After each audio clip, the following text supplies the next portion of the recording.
فأعوذ بالله من الشيطان الرجيم بسم الله الرحمن الرحيم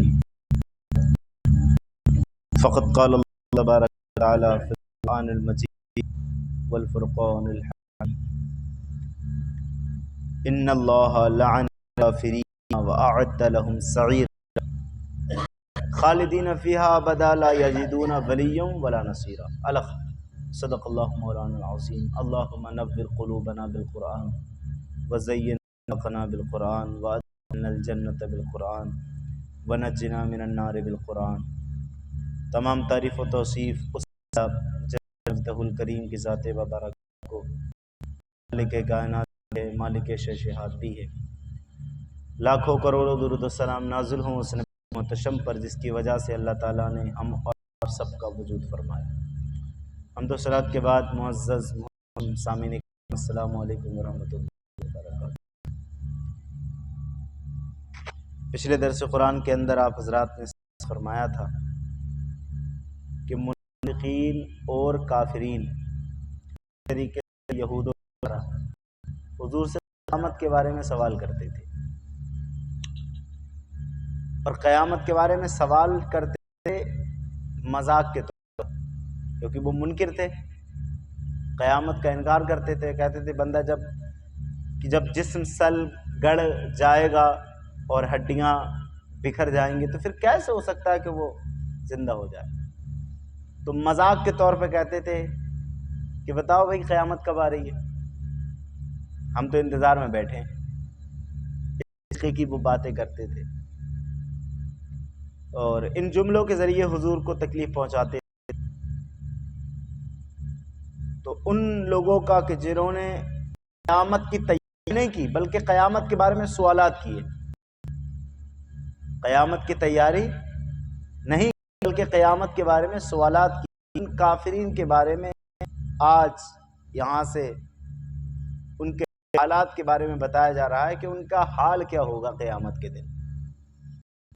جنہوں نے مسلمانوں کو ستایا، تکلیفیں دی، ذاتی طور پر مال ہونے کی وجہ سے یا پھر جاہ و جلال ہونے کی وجہ سے انہوں نے مسلمانوں کو کوئی اہمیت ہی نہیں دی. انہوں نے اپنے چھوٹوں کو لایا، غریبوں پر ظلم کیا. میں نہ رہے ابھی ان کے مہلت رہے گی، نہیں، ایسا نہیں والا. اللہ لعن الکافرین واعد لهم سعیرا، بے شک اللہ نے کافروں پر لعنت فرمائی اور انہیں یہ بھڑی آگ دی. اللہ کی کافروں پر لعنت. اور یاد رکھو جس پر اللہ کی لعنت ہو وہ شخص نہایت ہی شقی ہوا کرتا ہے. اور اللہ نے کافروں کے لیے بھڑکتی آگ تیار کر رکھی ہے. اب ان کے لیے تیار رکھی ہے خالدین فیہا، وہ اس میں جائیں گے، ابدا، اور ہمیشہ اس میں رہیں گے. خالدین فیہا ابدا، ہمیشہ رہیں گے. تو اس جملے پر کچھ اصحاب عقول یعنی عقل والے لوگ اعتراض کر سکتے ہیں. وہ کیا کہ بھائی انسان کی عموماً زندگی 60 سالہ، 65 سالہ، 70 سالہ، 80 سالہ، تو تقاضے سزا تو یہ ہونا چاہیے تھے کہ جتنے دنوں اس نے کفر کیا اتنے دنوں اسے سزا ملنا چاہیے تھی. اور اللہ تعالیٰ کا فرمان ہے ان اللہ لا یظلم مثقال ذرہ، کہ اللہ ذرہ برابر بھی کسی پر ظلم نہیں فرماتا ہے. تو اگر کافر نے 80 سال گناہ کیا، کفر کیا، انکار کیا تو سزا کتنی ملنا چاہیے تھی؟ 80 سال. 65 سالہ زندگی میں کفر کیا تو سزا 65 سالہ ملنا چاہیے تھی. لیکن یہاں کا خالدین فیہا ابدا، جہنم میں چلے گئے تو نکالے نہیں جائیں گے، ہمیشہ ہمیشہ جلتے رہیں گے. کیوں؟ اور اسی کے اپوزٹ مسلمان 60 سالہ زندگی میں اس نے ایمان لایا اور نیک کام کیے تو اس کے لیے ہے کہ وہ ہمیشہ ہمیشہ جنت میں رہیں گے. بھئی جتنا عمل کیا تھا اتنی جنت میں ملنا چاہیے تھی. تو مفسرین اکرام اور علماء اکرام اس کا جواب دیتے ہیں کہ انسان کو جنت کے بارے میں پہلے سنیے، جنت ملے گی اللہ کے فضل سے، جنت ملے گی اللہ کے فضل سے، درجات ملیں گے جنت میں عمل سے، جتنے اچھے عمل اتنے اچھے درجات، اور ہمیشہ رہے گا مومن جنت میں اپنی نیت سے۔ وہ ایمان لے آیا تھا، لانے کے بعد اس نے کوئی قید نہیں لگائی تھی کہ میں جتنے دنوں زندہ رہوں گا اتنے دنوں تک ایمان پر قائم رہوں گا، بلکہ اس کی نیت یہ تھی کہ جب تک میری سانسوں میں سانس رہے گی تب تک زبان پر لا الہ الا اللہ محمد رسول اللہ۔ تو نیت صادقہ کی وجہ سے کہ اس کی نیت میں ذرہ برابر بھی ایمان سے بے رغبتی نہیں تھی، ایمان سے پھرنا نہیں تھا، تو علماء کرام مفسرین کرام فرماتے ہیں اس نیت کے سبب اللہ اس کو یہ بدلہ دے گا کہ یہ ہمیشہ ہمیشہ جنت میں رہے گا۔ اور کافر کو ہمیشہ ہمیشہ جو جہنم ملے گی وہ اسی وجہ سے کہ اس کی نیت کبھی بھی ایمان لانے کی نہیں ہوئی، ہمیشہ کفر پر رہا۔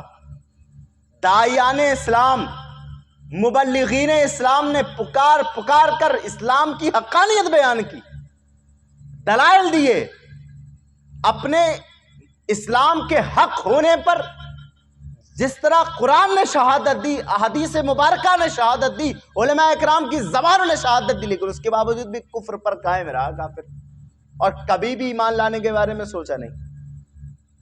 اس سبب جہنم میں تو جائے گا اپنے عمل سے، اپنے عمل کے سبب جہنم جائے گا، لیکن جہنم میں ہمیشہ رہے گا اپنی نیت کے سبب کہ اس نے کبھی بھی یہ نیت نہیں کی میں ایمان لیا ہوں۔ بات سمجھ میں آئی؟ تو اس لیے کافر ہمیشہ جہنم میں رہیں گے، خالدین فیہا ابدا، اور اس طرح رہیں گے لا یجدون ولیا ولا نصیرا، کہ وہاں پر نہ کوئی اپنا مددگار پائیں گے اور نہ ہی کوئی اپنا حمایتی پائیں گے۔ گناہوں کے سبب بغیر توبہ کیے اگر مومن مسلمان بغیر توبہ کیے مر گیا تو سزا بھگتنے کے لیے جہنم جانا تو پڑے گا، لیکن حمایت ملے گی رسول کریم صلی اللہ علیہ وسلم۔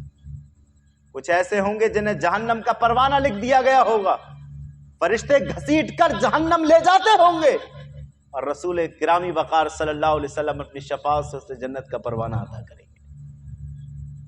گناہ گاروں کا روز محشر شفیع خیر انام ہوگا، دلہن بنے گی یہ ساری دنیا، دلہا وہ آقا نام ہوگا۔ اور اعلیٰ حضرت کے بھائی نے تو کہا تھا عزیز بچے کو ماں جس طرح تلاش کرے، خدا گواہ ہے وہی حال آپ کا ہوگا۔ کوئی کہے گا دہائی ہے یا رسول اللہ، تو کوئی تھام کے دامن مچل رہا ہوگا، یہ حالت ہوگی حضور صلی اللہ علیہ وسلم کی۔ تو کسی کو جہنم جانے سے پہلے بچا لیں گے، کسی کو جہنم پہنچ چکا ہوگا، عذاب چکھ چکا ہوگا، حضور اسے جہنم سے رہا کرائیں گے، اور پھر اسے ایسی نہر طہور میں نہلائیں گے کہ جو جہنم کے میں جلنے کے سبب اس کے جسم پر نحوست تھی وہ ساری نحوست اتر جائے گی اور جسم پاک صاف ہو جائے گا۔ لیکن جنہوں نے انکار کیا اور انکار پر جمے رہے مر گئے، لا یجدون ولیا ولا نصیرا، نہ وہاں ان کا کوئی حمایتی ہوگا نہ کوئی مددگار ہوگا۔ تو شکر ہے رب تعالیٰ کے گناہگار ہیں لیکن ایماندار ضرور ہیں۔ یہاں سے ہمیں ایمان کی کتنی بڑی اہمیت ہے اس کا پتہ لگتا ہے۔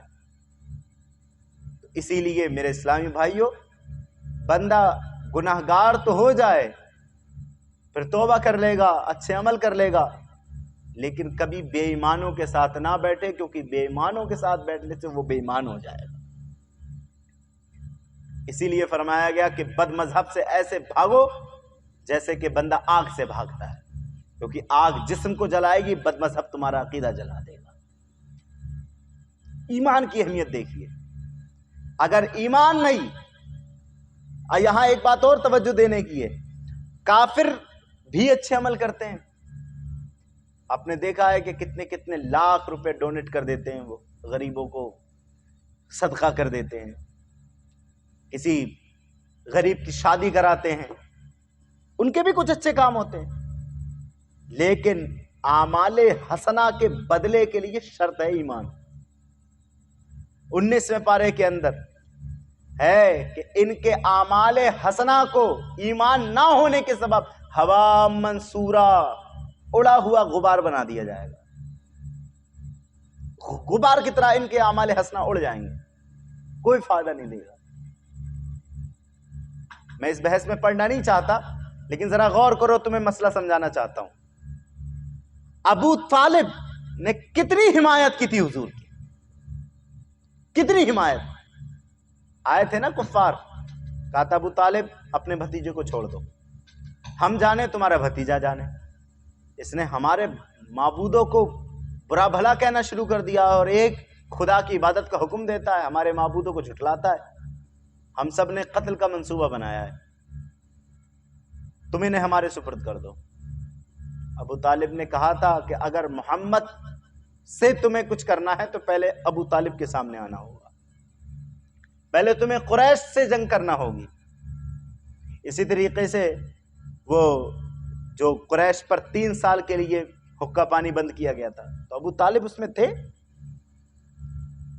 ہر طرح سے آپ نے حضور صلی اللہ علیہ وسلم کی حمایت کی, حتیٰ کہ جب کافروں کا خوف تھا کہ کہیں قتل نہ کر دے تو جس جگہ حضور سوتے تھے اس بستر پر علی کو لٹالتے تھے, اور جس جگہ علی لیٹتے تھے اس جگہ حضور کو لٹاتے تھے. تو پوچھا حضور نے کہ چچا آپ ایسا کیوں کرتے ہیں؟ کہا بھتیجے اس لیے کرتا ہوں کہ اگر کفار معاذ اللہ اگر تم پہ حملہ کریں تو قتل ہو تو میرا بیٹا ہو, آپ نہ ہو. اتنی محبت تھی. لیکن جب نزاع کا وقت آیا, حضور بھی چاہتے تھے کہ ایمان لے آئے.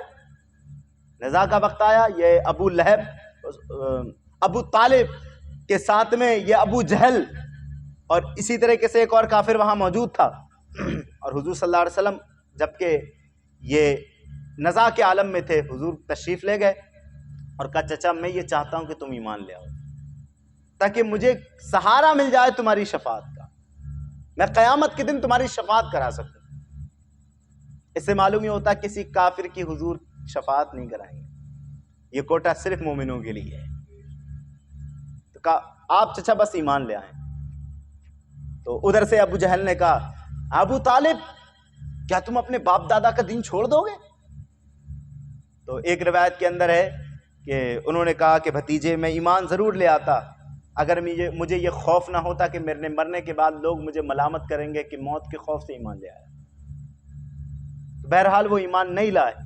تو ان کے بارے میں محدثین نے لکھا ہے کہ حضرت عباس رضی اللہ تعالی عنہ جو حضور کے چچا تھے, انہوں نے آ کر حضور صلی اللہ علیہ وسلم سے عرض کی یا رسول اللہ, ابو طالب نے آپ کی اتنی حمایت کی لیکن حالت کفر پر مرا, لیکن کچھ تو اسے فائدہ ہوا ہوگا.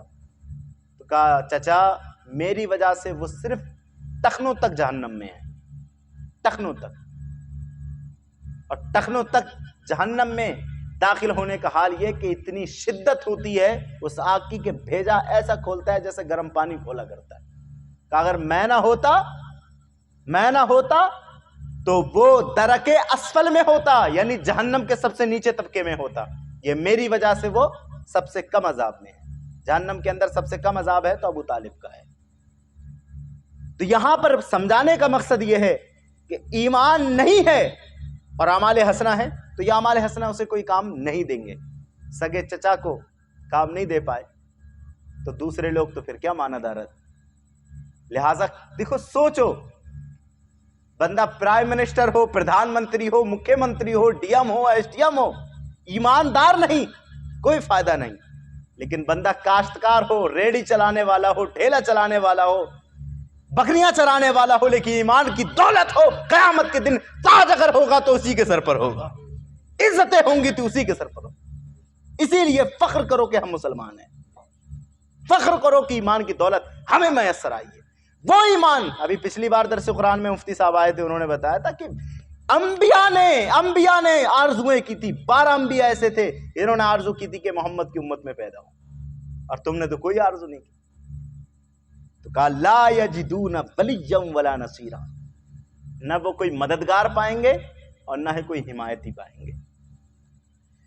یوم تقلب وجوہہم فی النار, اور جس دن ان کے منہ الٹ الٹ کر آگ میں تلے جائیں گے, اور وہ کہتے ہوں گے یا لیتنی کنت ترابا, کاش ہم مٹی ہو جاتے، کاش ہم مٹی ہو جاتے، کاش ہم مٹی ہو جاتے۔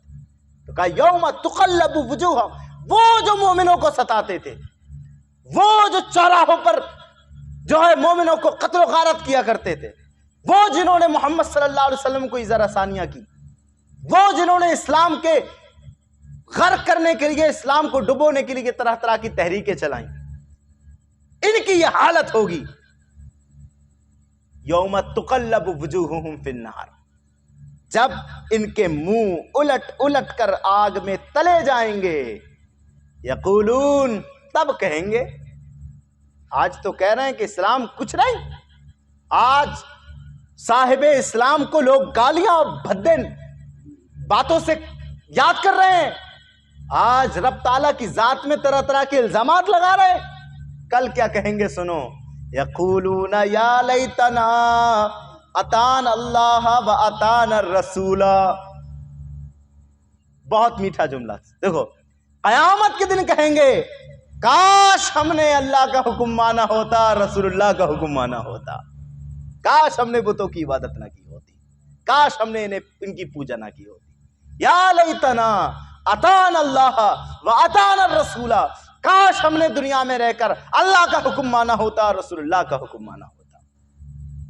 وقالو، اور کہیں گے اپنے لیے تو یہ کہیں گے کہ کاش ہم نے مانا ہوتا، لیکن نہیں، اب تو کوئی راستہ ہی نہیں، اب تو ہم جہنم سے نکل ہی نہیں سکتے، اب تو ہم مٹی بھی نہیں ہو سکتے، اب تو ہمیں چکنا ہی ہے۔ لیکن یا ربی، وقالو ربنا انا اتانا سادتنا وکبراءنا، کہیں گے اے ہمارے اللہ، ہم نے یہ خود نہیں کیا، یہ عمل ہماری وجہ سے تھوڑی نہیں تھا، کہہ رہے اتانا سادتنا، ہم نے تو اپنے سرداروں کی پیروی کی تھی، وکبراءنا، اور ہمارے بڑوں نے جو ہمیں بتایا تھا ہم نے وہی تو کیا تھا، ہمارے بڑوں نے جو ہمیں سکھایا تھا ہم نے وہی کیا تھا، ہمارے سرداروں نے جو ہمیں بتایا تھا، جو ہمارے یہاں کے عالموں نے، مجوسیوں نے، نجومیوں نے، پجاریوں نے جو ہمیں بتایا تھا وہی تو ہم نے کیا تھا۔ فَأَضَلُّونَ السَّبِيلَ، تو انہوں نے ہمیں راہ سے بھٹکا دیا۔ تو یا اللہ جب انہوں نے ایسا کیا ہے، ربنا آتہم ضعفین، تو انہیں دگنا عذاب دینا۔ آج جن کے سامنے ہاتھ جوڑ کے کھڑے ہیں، کل ان کے لیے کہیں گے کہ انہیں دگنا عذاب دو، رب کی بارگاہ میں عرض کریں گے ربنا آتہم ضعفین، انہیں دون عذاب دیا جائے، کیوں؟ وَلَعْنَهُمْ لَعْنًا كَبِيرًا، اور ان پر بڑی لعنت کی جائے، اس لیے کہ ہم نے ان کے بہکامے میں آنے کی وجہ سے اسلام سے منہ پھیرا تھا اور ان کی عبادت کی تھی، یا پھر ان بڑے عالموں اور ان کے جو رہنمائے ہیں ان کے کہنے کی وجہ سے ہم نے ان لوگوں کی پوجا کی تھی، ان کی پرستش کی تھی۔ تو یہ ان کا حال ہوگا قیامت کے دن کافروں کا۔ تو اللہ رب العزت کا شکر ہے کہ کچھ نہیں، ایمان ہے بڑی دولت ہے، اسی لیے ہمیشہ ایمان والے شخص کو یہ کہنا چاہیے کہ جو جان مانگو تو جان دیں گے، جو مال مانگو تو مال دیں گے، مگر یہ ہم سے کبھی نہ ہوگا نبی کا جاہو جلال دیں گے۔ یہی تو نجات کا ذریعہ ہے، یہی تو نجات کا ذریعہ، گرچہ اعمال نہیں، حسن اعمال نہیں، گرچہ گنہگار کے پاس رحمتوں کا ہے خزانہ میرے سرکار کے پاس۔ ہمارے پاس اعمال خیر نہیں تو کیا، ایمان کی دولت تو ہے، اور ایمان کی دولت ہمیں جہنم کے عذاب سے بچانے کے لیے کافی ہے۔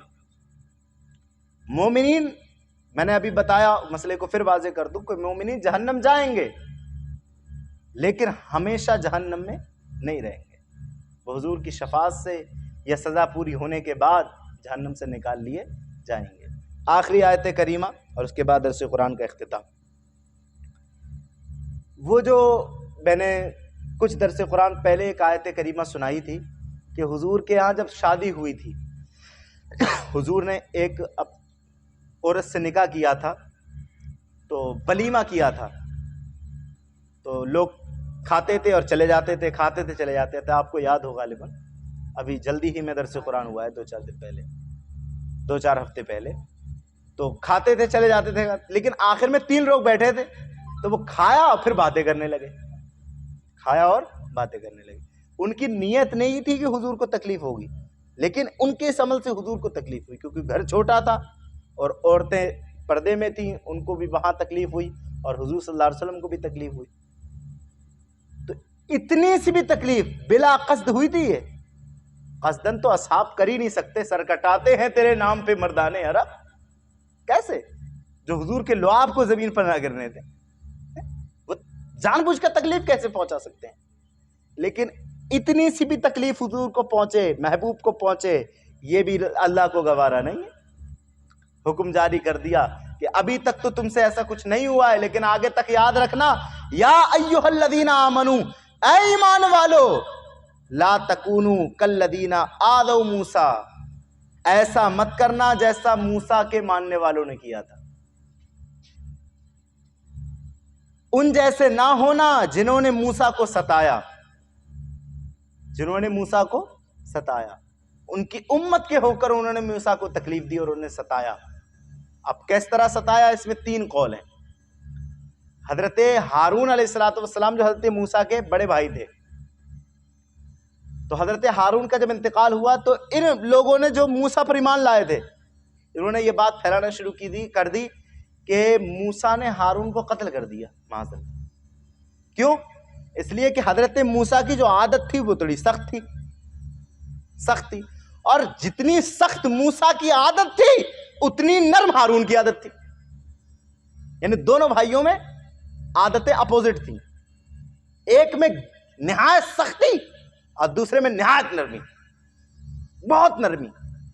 اسی لیے تو جب موسیٰ علیہ السلام چھوڑ گئے تھے نا، جب توریت لینے گئے تھے کوہ طور پر، 40 دن کا چلہ کیا تھا آپ نے، تو حضرت ہارون کو چھوڑ گئے تھے، کہنا کہ دھیان رکھنا ہے ان کا، یہ لوگ شرکس ہیں، بہت جلدی بہک جاتے ہیں۔ تو کہا تھا جی بھائی جان میں خیال رکھوں گا۔ تو آپ تو چلے گئے چلے پر توریت لینے کے لیے، 40 دن کا چلہ تھا۔ تو ادھر انہوں نے کیا کرا؟ بچڑے کو پوجنا شروع کر دیا، سامری کا بچڑا، سامری کے بچڑے کو پوجنا شروع کر۔ تو حضرت ہارون سختی نہیں کرتے تھے، بس منع کرتے رہتے کہ بھائیو یہ کام غلط ہے، غیر اللہ کی پرستش کرنا، اس کی عبادت کرنا غلط ہے، لیکن سختی نہیں کرتے تھے۔ تو جب آتے موسیٰ لوٹ کر آئے تھے تو آپ نے حضرت ہارون علیہ السلام کے تماچا مارا اور کہا کہ بتاؤ یہ کیا ہو گیا، سب پوجا کرنے لگے۔ تو جب ان کا طبعی طور پہ انتقال ہوا، عادتی طور پر، اچانک عادتی طور پر انتقال ہو گیا، تو ان لوگوں نے جو ماننے والے تھے، امتی تھے، کیا پھیلایا کہ موسیٰ نے قتل کر دیا۔ کیوں؟ اس لیے کہ ہارون ہم پر نرمی کرتے تھے، تو انہیں یہ نرمی برداشت نہیں ہوئی اور انہوں نے اپنے بھائی کو مار دیا۔ تو اللہ رب العزت نے پھر کیا ہے فرمایا، فَبَرَّأَهُ اللَّهُ مِمَّا قَالُوا، تو اللہ نے انہیں بری فرما دیا اس بات سے جو انہوں نے کہی تھی۔ تو اللہ نے حضرت ہارون علیہ السلام کے جسد اکبر کو جو ہے گویائی عطا کی، اور حضرت ہارون علیہ السلام نے خود بتایا کہ میری موت عادت کے طور پر ہوئی ہے، میرے بھائی پہ الزام نہ لگاؤ۔ سمجھ میں آ رہی ہے بات؟ ایک قول تو یہ مفسرین نے بیان کیا ہے کہ امتی ہو کر یہ تکلیف دے رہے تھے اپنے نبی کو، اور تھوڑی بہت نہیں دی تھی، بہت تکلیفیں دیں حضرت موسیٰ کو۔ جب فرعون کا لشکر آ رہا تھا، پیچھے 6 لاکھ کا لشکر، 6 لاکھ کا لشکر، اور ادھر تو حضرت موسیٰ نے کہا تھا تیاری کر لو، جنگ کرنا پڑے گی کیونکہ آگے دریائے نیل ہے۔ تو کہا تھا آپ لڑو اور آپ کر رہو لڑے، ہم تو بیٹھ کے دیکھیں گے۔ تکلیف اس طرح کی دیکھیے، تکلیفیں دی تھی۔ تو بعض مفسرین نے یہ قول بیان کیا ہے کہ ایک عورت، بدکار عورت نے حضرت موسیٰ پر الزام لگایا تھا جب اس کے بچے کی پیدائش ہوئی تھی کہ یہ جو بچہ ہے وہ موسیٰ کا ہے اور موسیٰ نے میرے ساتھ بدکاری کی ہے، معاذ اللہ۔ تو یہ امت کے لوگوں نے ایسا کیا تھا، بتائیے۔ تو اللہ نے اس بچے کو جو پیدا ہوا تھا اس کو گویائی عطا کی، اور اس نے بتایا کہ یہ کام ہمارے نبی کا نہیں ہے، یہ کام فلاں شخص کا ہے۔ تو اس طرح دیکھیے برات ظاہر فرمائی، اللہ نے انہیں بری کیا اس معاملے سے جو لوگوں نے الزام لگایا تھا۔ اور تیسرا قول جو سامنے جلالین شریف لکھی ہے، اس کے اندر ہے، وہ یہ ہے کہ آپ کے زمانے میں لوگ ایک ساتھ مل کر ننگے نہایا کرتے تھے، برہنہ. اور موسیٰ علیہ السلام چونکہ اللہ کے نبی تھے اور نبیوں کے اندر کمال درجے کی حیا ہوتی، بڑے حیادار ہوتے ہیں. حضور صلی اللہ علیہ وسلم کے بارے میں ہے کہ جب آپ چھوٹے تھے، شیر خوار تھے، تو آپ کا ہوا کے جھونکوں سے اگر دامن وغیرہ اڑ جاتا تھا تو آپ اپنے ہاتھوں سے اسے ڈھانپ لیتے تھے.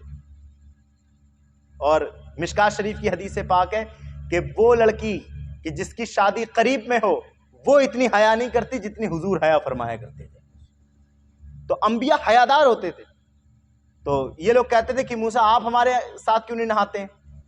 تو حضور حضرت عیسیٰ نہاتے نہیں تھے. تو یہ لوگ کہتے تھے حضرت عیسیٰ کے اندر کچھ کمی ہے، معاذ اللہ، یا تو انہیں کوئی بیماری ہے برس وغیرہ کی یا اور کوئی بات ہے اس لیے نہیں نہاتے ہیں ہمارے ساتھ. تو اب پوری اس میں یہ پروپیگنڈا پھیلایا ان لوگوں نے سب کو کہ دیکھو ہمارے نبی کے اندر بیماری ہے کوئی، یہ کسی طریقے سے عیبدار ہیں، معاذ اللہ، سدا بار معاذ اللہ. ان کے قول سے بھی کتنی شرکش قوم تھی یار، یہ کتنی شرکش قوم تھی.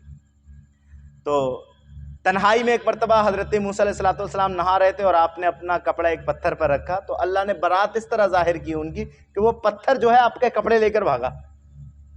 تو آپ ان کپڑوں کو پکڑنے کے لیے پیچھے بھاگے تو وہ پتھر بھاگتے بھاگتے اس جماعت کی طرف پہنچ گئے جہاں سارے بنی اسرائیل جمع تھے.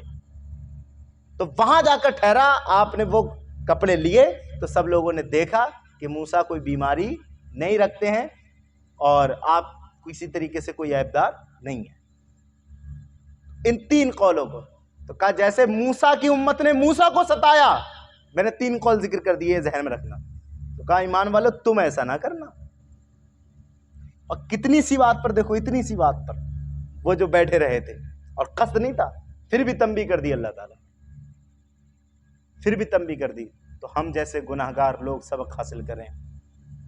حضور فرماتے ہیں کہ میری آنکھوں کو ٹھنڈک ملتی ہے نماز سے، اور جب بندہ گناہ کرتا ہے تو مجھے تکلیف ہوتی ہے.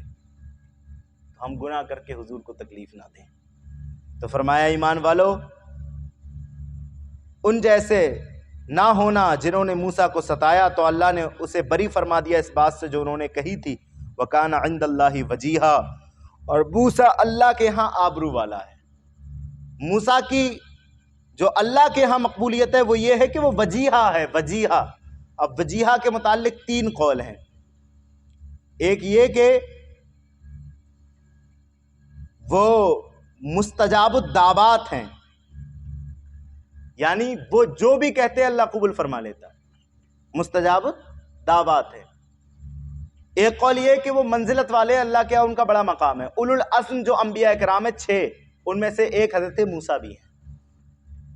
اور ایک قول یہ کہ وہ اس طرح کے ہیں کہ وہ جو بھی دعا کرتے ہیں اللہ کے ہاں وہ قبول ہو جاتی ہے. تو اس مناسبت سے ہمارے حضور